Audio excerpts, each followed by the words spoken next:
Егерде мына сәби 48 сағат бұрын ертерек дүниеге келгенде, оның өмірін сақтап қалу дәрігерлер үшін мүмкін болмас еді.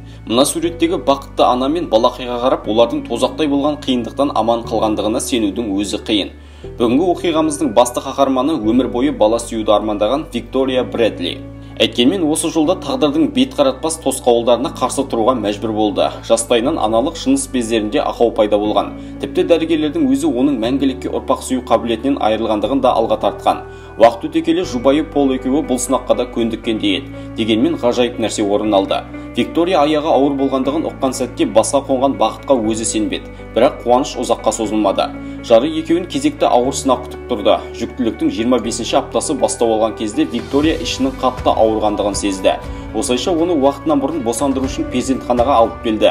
Егерде әйел 48 сағат бұрын босанғанда, дәрігерлер сәби өмірін аман сақтай алмас еді. Қызмет ережесіне сүйенер болсақ, шақалақ егер 24 апталық кезде ерте өмірге келер болса, ақ халаттылар оны жансақтау бөліміне апаруға тырысып, уақытын жоғалтпай ақ қойса да болады. Себебі аман сақтап қалу екі талай. Балақайдың салмағы небәрі 623 грамды ғана көрсетті. Ал аяғының өлшемі болса монетамен бірдей. Дәрігерлер алдымен анасына баланы құтқару оңай болмайтындығын ескерткен екен. Бірақ нәресте шыдап бақты. Арада 17 апта өткен соң Франческоны перзентханадан шығарды. Виктория болса әлі де бұл жайтқа сене алар емес. Тіпті сәбиінің табан іздері белгіленген татуды денесіне де салдырыпты.